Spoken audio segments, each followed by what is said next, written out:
สิถามมันน้องแต่เนาะโอ้ยบ่แม่นน้องตุ๊กเอาเป็นว่าน้องแต่สิสิถามน้องตุ๊กน้องตุ๊กเป็นจังไดฮักจริงบ่คนนี้ฮักเพิ่นแฮงบ่ เออ ฮะ แม่นบ่ ฮักเพิ่น เอา แฮง แล้วก็เด้อ คำว่าฮักแห้งหอมแก้มเบิ่งดู หอมแก้มดูฮักเพิ่นว่าฮัก คันฮักแห้งยัน คันว่า ฮัก ฮักอ้าย ฮักเล่นๆแล้วบ่ได้เด้ กล้าบ่ล่ะ คำบ่กล้าแม่น พี่ ฮัก สุด ล้อ ให้น้องตุ๊กนั่นตุ๊กแก้มขาวยังฟังดูฮัก ฮักบ่แท้ เอ โอ้ ้ ยอันนี้จะเป็นฮักแท้พี่น้องเอ้ย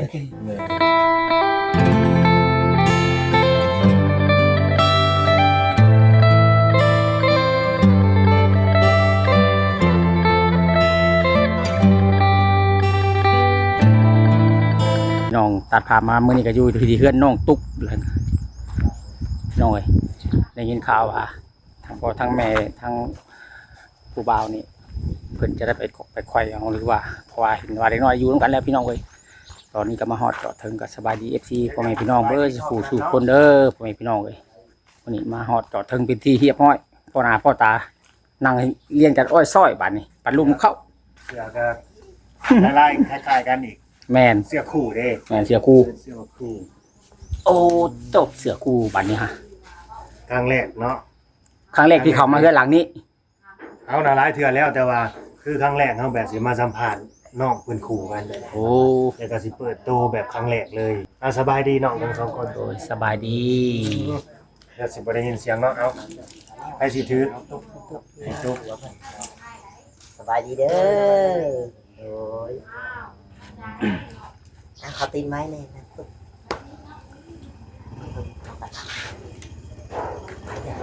ฮ้อนเนาะคือฝนสิตกมื้อนี้ทางน้องไส้ได้เนาะ เลย บ่ได้ไปฉีดยาบ่มื้อนี้ บอกข้าวเบียก อ๋อคาเวียมื้อนี้คือโจ๊ะเนาะ เลย ปกตินี่มีงานทุกมื้อบ่ นี่ก็มือก็ว่ามันนี่กับรถมันเสียนี่ก็เลยบ่ได้ไป รถเสียเพิ่นน่ะเลยบ่ได้ไปบ้านนี่คือไปนํกันบ่น้องตุ๊กก็ไปนํบ่ เลย อ่า คบกันมาจากมื้อแล้วนี่ โดยบ่าว น้องตุ๊ก จัด ประมาณ7-8 เดือนได้แล้ว 7-8 เดือนบ่ เลย แม่นบ่น้องตุ๊ก น้องตุ๊ก ปัดตอนอ้ายมามื้อนั้นคือว่าบ่ได้มีผู้บ่าวผู้หยังถามคือบ่ได้โดนบ่พอเขา3 เดือนครับ มาปานนี้ว่าได้ยินข่าวดีเลย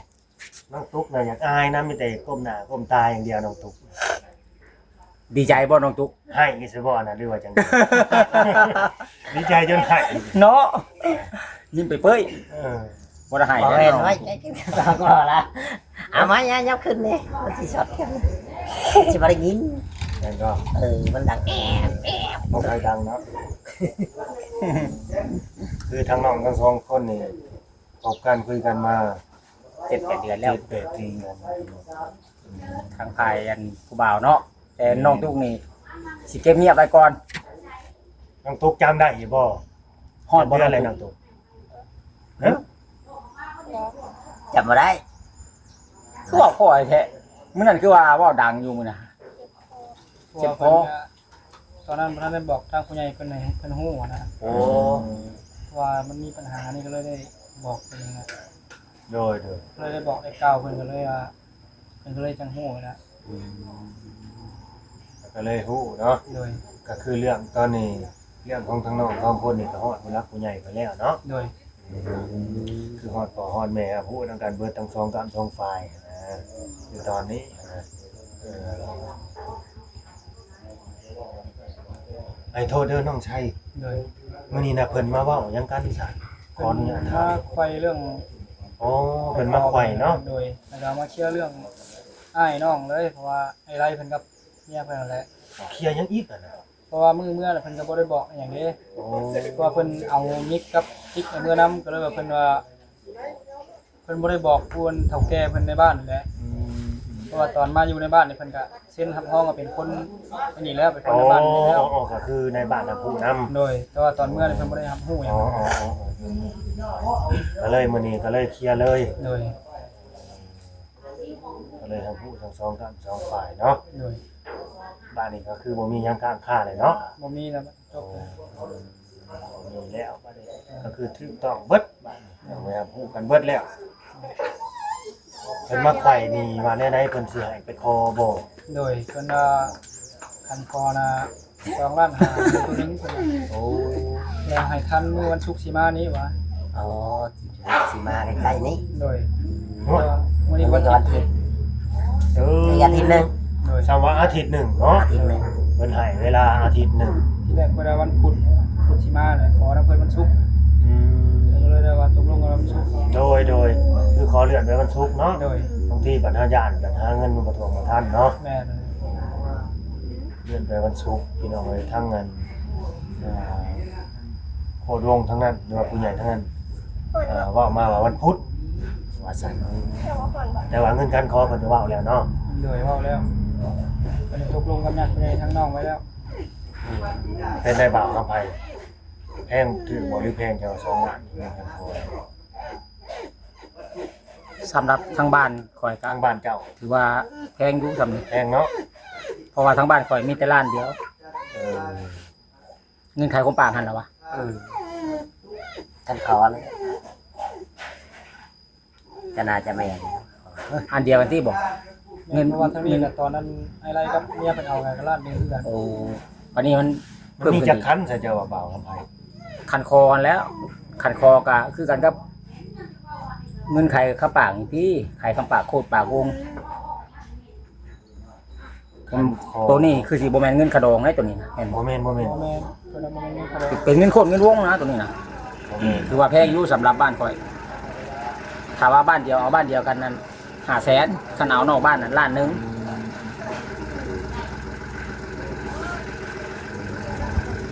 ผู้เสื้อแดงน่ะคืออ้ายใหญ่พ่อ โดยเพราะว่าไอ้ไรเพิ่นคุดติดกับน้องอะนะเพราะว่าไอ้ใหญ่เพิ่นอยู่ในเรือนหลังนั้น โอ้ เพิ่นพากันมาแต่เวียกเพิ่นบ่ได้ไปมัน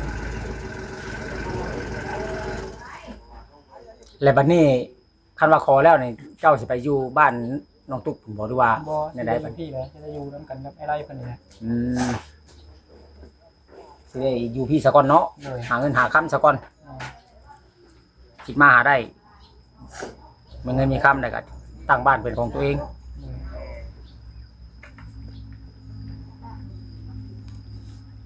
ก็สู้ๆเลยเนาะต่อไปก็แบบเฮาก็บ่ได้โตคนเดียวเลยนะบ้านนี้ แม่น มันต้องมีหยังก็ต้องเฮ็ดต้องหานำกันในบ้านนี่ แมนบ่มีกับพากันหาได้เนาะ น้องตุ๊กก็ต้องสู้ไปนำกันในบ้านนี่ครับผัว ต้องอดต้องทนนะบัดนี้ฮะ ว่าพาไปแบกก็แบกนำกันพาไปดึงก็ดึงนำมันนะบ้าน พาหามกับหามแหละเฮ็ดจะได้ซะแนวมันหนักก็ซอยกันเนาะแนวใดแนวเฮาซอยได้กันแล้ว เจอกันหามันยากมันเชิญ หรือผัวบ่ให้ไปก็จะอยู่เพื่อนก็จะอยู่พวกกินถาแล้วบาดนี่ เดี๋ยวซักเสื้อซักผ้าเฮ็ดอยู่เฮ็ดกินแต่งแรงแต่งง่ายแล้วถ้าผัวมาแต่เฮ็ดเวียกเฮ็ดงานเนาะ น้องตุ๊กเฮ็ดอิหยังแน่เฮ็ดกินน่ะเฮ็ดอิหยังแน่เป็นน่ะตอนนี้ เป็นอยู่บ่แกงทำไม มาทอดปลาเมื่อวาน ทอดปลาเมื่อวานนี่แกงหน่อไม้ก็เป็นแล้วบ่ของกินบ้านๆเฮานี่ได้ต้มไข่ก็พอได้ที่ กินกับแกงมันยังได้อยู่เพราะว่าเมื่อวานมาซื้อนี่ก็ตอนเช้ากินแกงหน่อไม้ตอนแรงกับตอนเที่ยงทอดปลาทูแล้ว อ๋อ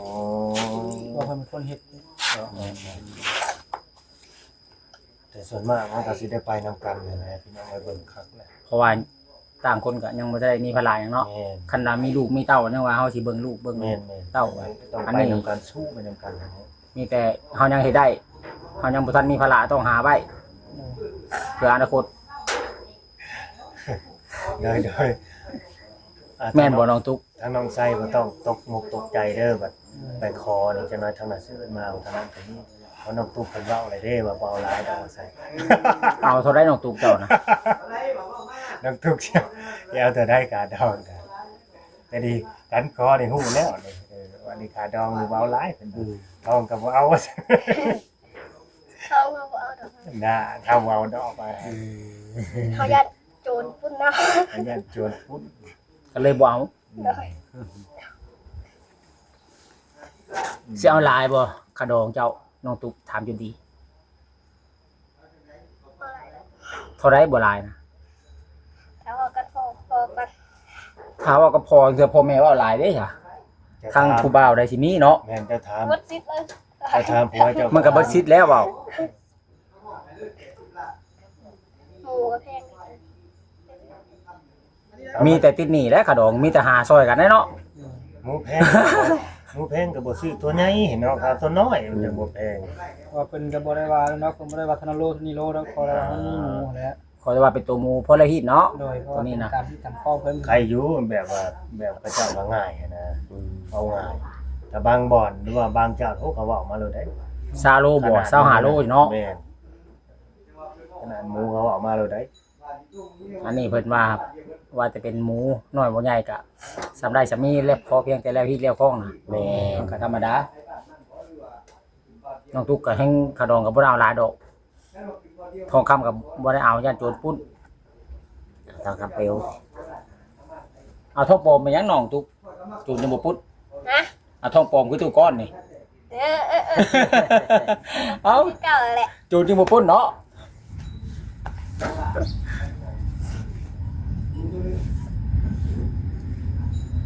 มีหยังสิถามน้องเพิ่นบ่จ้อยบัดนี้ ใส่ทองปลอมกับโหย่านคือกันได้เลยหมูเบิ่งบ่ออกเพราะว่าเขาใส่ของแท้นี่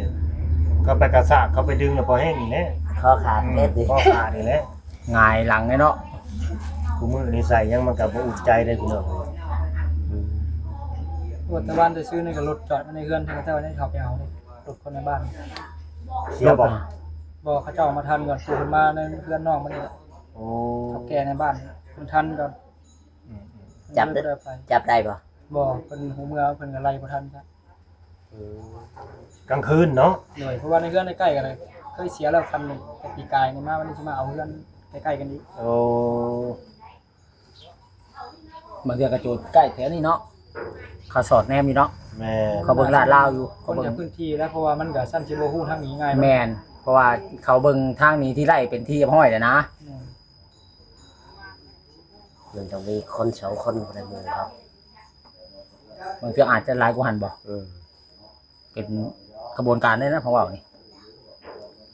มีแต่ทางสาดีๆได้ซะแม่นหยังก็แนวมันเหี่ยง่ายส่วนหลายสิเป็นรถจักรเนาะ แม่นรถจักร รถจักรพวกเว็บไอพวกเว็บร้อยจังซี่แม่นบ่ นั่นเครื่องก็เป็นเครื่องจักรตัวอย่างเขาเจ้าก็เอาจักรกันหยอกกันหยาดก็เอาที่กัน จักตัดหญ้ายังเอา โ แม่น อ๋อ รถจักรแนวเมื่อยเนาะนะ เขาบ่ได้เขาบ่ได้จักตัดไม้เฮาแบบสติงหั่นน่ะเอามาปาไว้น่ะเฮือนมันตายแล้วดอกอันน่ะตาย2ปีเลย ตายแล้วเขาก็บ่เอาแล้ว บ่เอาบ่ ตัวปีกายนี่ก็เพิ่นเขาไปเอาในหน้าเขาเจ้าจักรกันหยาดนี่แล้วก็เป็ดนี่ โอ้ โอ้ออกเป็นไปต้มกินอีก ออกมาแล้วก็มาเอาไก่ในเครื่องนอก เจ้าระวังนะ เอาอีกเลย หมาเจ้านะขนาดเป็นครูวะ เป็นหยัง เอ้ามันเห่าลาย ไปตีเลี้ยงมาในเครื่องนี่ก็เพิ่นยังเบิดคอกก็จะเอา เอาจนเบิดเนาะ แม่น อันตรายดิ ยังให้หั่นไหน แม่น โอ้ยังมีคนไปหลักอีกบ่หั่นน่ะ มีคือกัน ว่า อยู่ในชั้นได้แห่งสองอีกเนาะ แม่น คนโบราณเขาแห่งชอบมึงบางเทื่อก็เอาเขาตอนเว้น เพราะว่ามื้อนั้นน่ะมันฝนตกนะคิดว่าคนมาก้านกับมาเฮาก็เลยบ่ได้สนใจหยังตื่นเช้ามาเห็นในห้อยรถเขาเจ้าไก่กับตัวเห็น พอพวกน้องก็นอนอยู่หั่นบ่ แม่นแต่ว่าประมาณ1 โมงหรือว่า2 โมงนี่แหละเขาเจ้าเข้ามาเอา โอ้ มันดึกแฮงแล้ว โจรลักไก่ หลังจากตะหยา เออ หลักเป็ดไปต้มน้ำอีก แต่เขาเจ้าก็สิว่าเอาไก่เอาที่แล้วเขาเจ้าสิหาเรื่องไก่ตีกันในประเภทนี้แหละ หาเรื่องตัวงามแม่นบ่ แม่นราคาแพงนี่แหละ จ้างฮอดไก่อีกโจรนี่ก็ โจรนี่ถือว่าโจรเจ้าถิ่นถือใกล้เลยนี่นะ เขาเล่าเลย สงสัยเขาฮู้จักแล้วขนาดสิเคยเข้าเคยออกมาในหั่นนะเบิ่งดูบ่ฮู้ว่ามีฮอดไก่ตีอยู่ในหั่นน่ะ คนพื้นที่อ่ะแหละ แม่น เพราะว่าเขาฮู้ทางนี้ทางหยังบ่ได้ สิถามมันน้องแต่เนาะโอ้ยบ่แม่นน้องตุ๊กเอาไปว่าน้องแต่สิถามน้องตุ๊กน้องตุ๊กเป็นจังไดฮักจริงบ่คนนี้ฮักเพิ่นแฮงบ่ ฮะ แม่นบ่ ฮักเพิ่น เอา แฮง เราก็เด้อ คำว่าหักแห้งหอมแก้มเบิ่งดู หอมแก้มดูฮักเพิ่นว่าฮัก คันหักแห้งยัน กัน หั ว่าก ฮักอ้าย หักเล่นๆแล้วบ่ได้เด้ กล้า ข้าบ่ล่ะ คำบ่กล้าแม่นหักล็อก นั่นตุ๊กแก้มขาเนี่ยเขาอังดูฮะ หักบ่แท้ เอ เอ้ อย เดี๋ยวนี้จะเป็นหักแท้พี่น้องเอ้ย แม่ถ้าอายุก็เล่นกันหลายเติบใด เป็นหักอีหลีน้องตุ๊กหักแท้ น้องตุ๊กหาก็ได้18ยังเนาะ ฮอดว่าล่ะ ตัว 16ปีก สิวก ว่าเพิ่น16น้องก็20กว่าแล้ว เจ้าฮอดบ่25 21 21 โดย ดื่มกันบ่หลายจ้ะธรรมดาอยู่จำนี่เนาะ แม่น ดื่มกันน้อยเดียวหนึง เพราะว่าน้อง สี่ห้าปี ติดกับพวนชื่อไรนี่ อ้ายน้องใช้มีไอ้ไล่แหละไผอีก รวมๆเลย7ชายนะทั้งเบิดแต่ว่าเพิ่นก็บ่ได้อยู่ในบ้านเพิ่นเอาเมียอย่างว่าเพิ่น 7 คน 7คนมีแต่ชายเบิด แม่น 7ชายพี่น้อง ผู้หญิง เอ้ย จักคนเนาะ บ่เพราะว่าเพิ่นมาอยู่จังนี่ก็แต่ว่าเพิ่นเมื่อเลยยังแบบเพิ่นน่าอยู่ในเพิ่นเอาเว้าอย่างนี้นะ โดย เพิ่นเอาเมียในบ้าน โอ้พี่น้อง7คนมีแต่ผู้ชาย ยังจะคนผู้ทันได้เอาเมียนี่ ยังอยู่ รวมทั้งน้องหลาบ่ 4แม่น อืม ลองจากเจ้ามีน้องอีก แม่นน้อง2คน 2อีก ยังมีอ้ายเพิ่นอยู่ในเฮือนนี่ไอ้ไรแล้วก็ไอ้แซมเพิ่นอยู่เฮือนอีก2แล้วก็อยู่ในเทิงหันอีกหนึง คนซื้อแซมนี่ก็ยังบ่ทันมีเมียบ่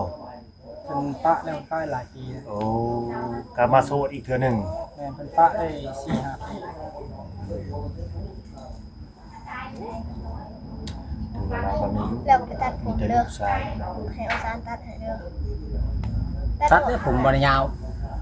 เนาะ เออ ผมบ่ยาวอ ผ ย่าม ง บ่ ให้ ได้ ตัด ยาวก็ให้ตัดบัดนี้ นางตุ๊กอยากให้ ยันแต่ผัวบ่หล่อไล่ อยากให้เราหอมแก้มนะ เอ้ย เราบ่มักตัดผมยาวมันยาว เออ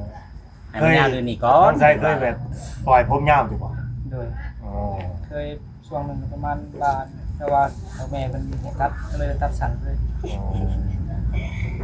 เกือบแท้ก็โหลด แต่ก่อนก็ตัดอยู่แต่ว่าตัดอย่างนั้นจงไว้ยาวอยู่เพราะว่าบ่อยากสูตัดมัน เลยบัดนี้สิถามน้องทุกเด้อมักง่ายเพิ่นนี่แบบใดนี่เพิ่นนิสัยดีบ่เพิ่นใจดีบ่จังว่ามักเพิ่นเอาใจแนวใดน้อง จะ ทุ มาก ให้อยู่บ่ ถามว่า เออ มัก เออ สุดใจเจ้าบ่ เออถามรู้เล่นน้องทุกสุดใจบ่ สุดใจอยู่ล่ะ อ่า สุด อ่ะการแทนกันพี่น้อง แมน ก็ดีใจนะน้องๆเพิ่นเป็นความหักของวัยรุ่นนะแม่ แม เนาะ นครั้งแรกก่อน เลย เอา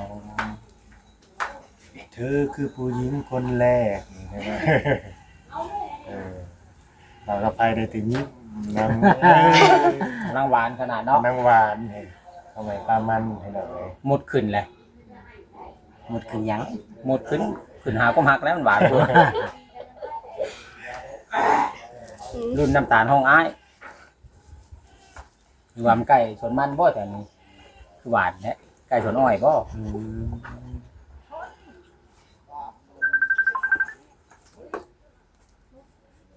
ไก่สวนอ้อยว่าซั่น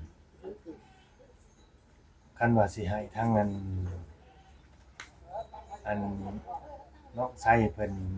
หอมคือนี่คือสิบ่กล้าหอมแบบ ฮัลโหล เนาะ ว่าจะได้เพื่อน แม่นบ่าวครับไผ โอ้โหน้ำลาวได้ตัว คอย นี้ กำลังถ่ายนี่ บางเทื่อเรากล้ากับไผสิฮู้จักน้ำลาวหอมกับบ่ได้ผิดกฎหมายหอม สิมาบ บ่ อก ได้ หอมเมียเจ้าของ บ่ได้มองคนอื่นเนาะ แม่น เออ คันหอมผู้สาวนี่โย ผัดเบื่อเขาแล้ว เมียเห็นนี่ถือไม้ค้านมันกำมือหาเมียเจ้าอยู่ว่าไปจัง ไปถ่ายน้องเบื่อมาได้เออ น้องตุ๊กก็ เออ เคยแบบแอบหมักผู้ใดมาก่อนบ่นะตั้งแต่มาเจอกับอ้ายเพิ่นนะบ่เคยเนาะมันเป็นคนแรกเลยนี่เดี๋ยวเขาถามจังเลยจังมากับผู้ใดจีบให้ก่อนบัดนี้เอาไปแซวให้ก่อนส น้อ อง ง มา คน จีบก่อน โอ้ เจ้าน่ะจีบน้องตุ๊กก่อน เลย ตอนเห็นที่แรกนี่ว่ากับเพิ่นแบบใด ก็ขึ้นไปเล่นไปยังเพิ่นปกติแล้วก็ ขาวๆได้ก่อน ตอนนั้นเจ้าขาว สวย ลูกมันซอยเพิ่นก็เลย เฮาไปใส่เด้ โอ้ เฮามีแต่อยู่ในห้อง จี แล้ว ก็ ลงกันไปลงกันมากอ่ะพบกันนะเพราะว่าเพิ่นก็อยู่ในเฮือนน่ะเพิ่นก็ลงมานี่ดุอยู่ตอนน้องอยู่ในเฮือนนี่ ตอนทมิตน่ะไปกลไปดึงมันซอยเพิ่นแหละ เลย ว่าไปว่ามาบัดนี้เอาซะแล้วบัดนี้ฮะ ว่าตะกี้ว่าสิเว้าหยอกเล่นๆนี่แหละหยอกไปหยอกมาแล้วเป็นมักเขาอีหลีบัดนี้ฮะพี่น้องเอ้ยนี่แหละความหักเนาะบ่ยากพี่น้องเอ้ยจากน้อยทีละน้อยทีละน้อยโฮมเขาหลายมื้อหลายวันบัดนี้หลายเดือน คอยดึง มัน เขา ก็ จะ เป็น ละ ลายเองมันผมหักคิดฮอดเจ้าจ้อยเนาะน้องตุ๊กคันบ่ได้มาหาเนาะแม่นบ่ เปิดได้กี่ หรื ฮ อ อด หรือว่าจะไม่ต้องโทรหา น้องชายคิดฮอดแม่นว่าน้องชาย ว่าตาคนคือตาคิดฮอดกันแหละ เบิ่งน้องตุ๊กน่ะโตงอโตบิดโตเบี้ย แม่น เดี๋ยวเปิด เขินอาย คนต่อพอๆกันนะเขาว่าหัดพอๆกัน นี่แหละความรักเป็นสิ่งที่สวยงาม แม่น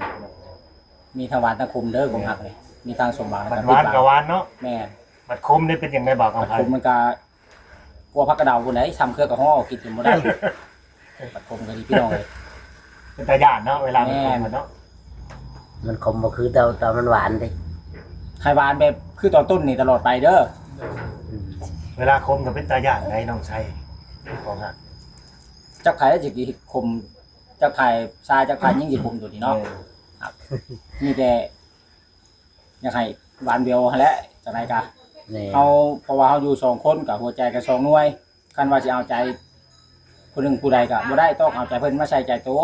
เพราะว่าเฮามีหัวใจ2หน่วยเด้บัดนี้มาอยู่ร่วมกัน เอามี2เป็นจังได4มือ2 4ตีน แม่นถือว่าเฮานี่มีภาระแล้วบัดนี้บ่แม่นว่าเฮาสิอยู่แบบผู้เดียวสบายคือแต่เก่า มีภาระ มีกันหยังก็พากันปรึกษาพากันคุยกันสิเฮ็ดจังได๋ อืมบ่มีก็ ให้ หา เฮ็ดเป็นงานหาเงินหาคำได้ต่อไป ทำแบบใด แม่นแน่นั่นได สิไปหาทางใดก็คันเฮาหาอยู่บ้านเฮาสิพอสำนีบ่หรือเฮาสิคอยขยับขยายไปหาทางใหม่บ่ แม่นเอาสิหาแบบใดเนาะเอาสิแบบสิกุ้มครอบครัวเฮาแหละ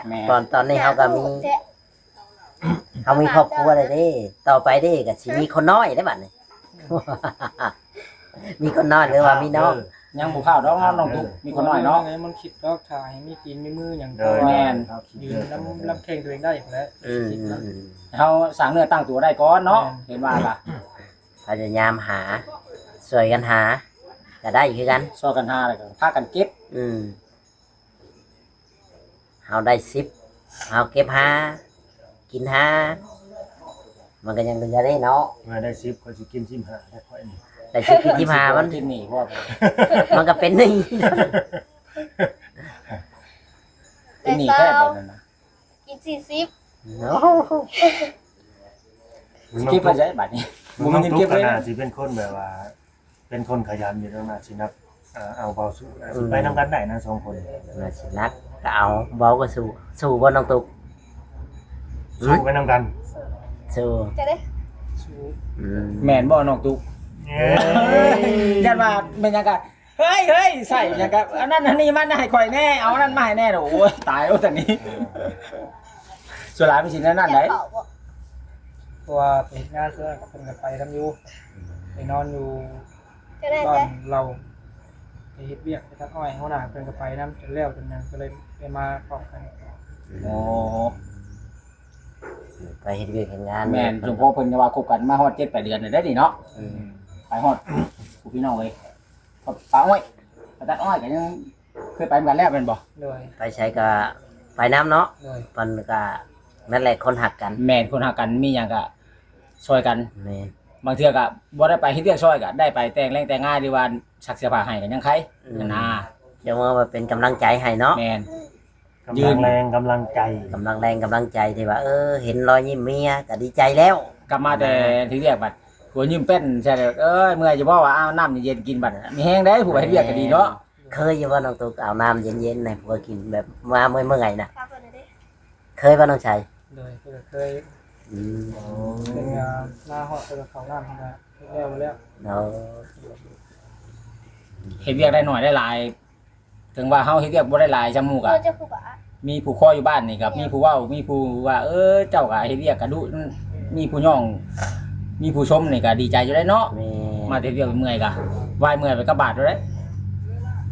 ก็ยังมีรอยยิ้มเนาะมาตอนแรกก็ยังมีคนเว้าคนปากคนคุยนํกันงำแงงงำแงงงำแงงคุยเรื่องนั้นเรื่องนี้ก็มีความสุขแล้วบัดนี้นี่แหละผัวหนุ่มเมียสาวเขาอะ แม่นเกิดว่าเขาไม่ปลามัน ปอถือซื้อกวดเบียร์มายัง ยังเลย จังได้ก็เป็นกำลังใจให้น้องทุกคนเนาะ โดย มันแล้วก่อนยังหานาที แม่นยังบ่จอยเนาะ เนาะถามต่อไปตัวตายมันเจ้าหานาทีมันยังยาอะไรมันนี่ แต่ถ่ายนี่ก็ได้หานาทีทั้งนี้ได้เศร้าหา โอ้ โคตรได้ ต่างกันหลาย เกินไปแล้วเจ้านี่ แล้วสิบ่มีแนวสิถามน้องเลย แม่น ความหวานก็ขึ้นตลอด หมดก็ขึ้นวานก็จะให้เป็นมาวานได้หวานแต่ก็มักก็สิเด้ กินหวานพวกเราเป็นตาได้ เห็นว่าใกล้ลงงานน้ำอ้อยน้ำตาลเลยสิ เอาอย่างเดียวดิ เอาแต่น้ำตาลมากินดิ บัดไปสีดหยกสีดยาก็สิไปน้ำเพิ่นอยู่บ่น้องตุ๊กหรือว่ารออยู่บ้านถ้าแต่งเล่นแต่งง่าย ถ้าว่าฉีดยาคือสิบ่ได้ให้เพิ่นไปหรอกเพราะว่ามันอันตรายนะเพราะว่ายามันแห้งอะนะ โดย เพราะว่า ถ้าว่าผู้แพ้ก็ผิวหนังมันก็ลอกกับเปื่อยเลยนะ เพราะว่าผู้หญิงเพิ่นก็เป็นแบบว่าเป็นเพศที่บ่แข็งแรงปานใดเนาะ แม่นแต่ว่าผู้ชายคือพวกน้องแท้กันลังเทื่อยังมีแบบเป็นบาดเป็นแป้วเลย เอามือมาผ่านค่ะ บางคนก็มักเป็นวินเป็นเวียนแมันบ่ แม่ ผู้แพ้ เอา ฮะ มือมา เจอแบบบาดน้อยๆนะคันยาถือมันออกเป็นบาดใหญ่ไปเลย มันแบบมันเซยเป็นบาดเป็นเปื่อยไปเลย แม่นมันก็นานดีหักช้าเนี่ย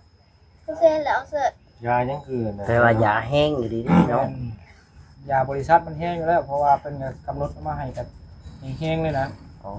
ไอ้มันรอบเดียวจบเลยนะ ขาแมงไหม้เลย สีจ้าแบบถือว่าทรงเชือถือว่าซักมาชำระร่างกายถือว่าให้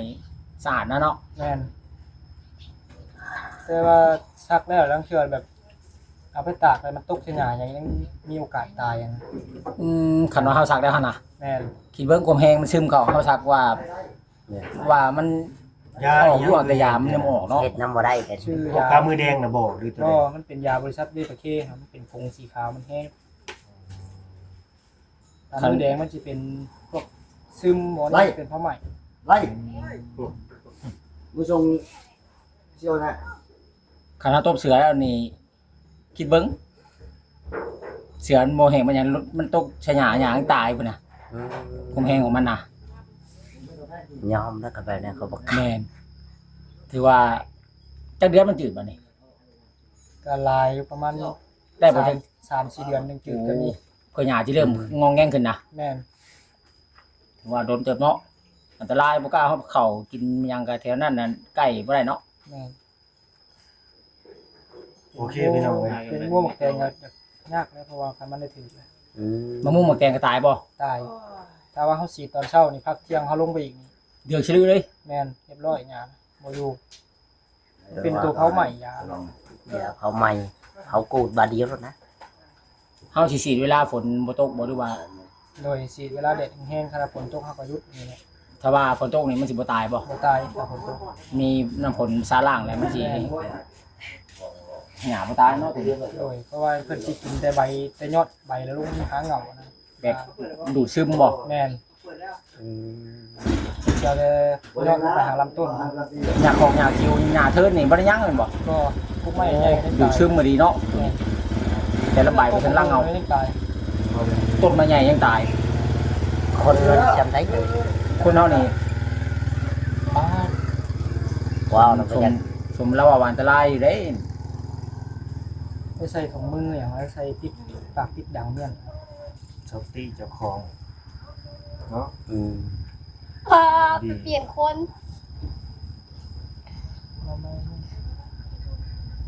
พี่ใหญ่แล้วเมา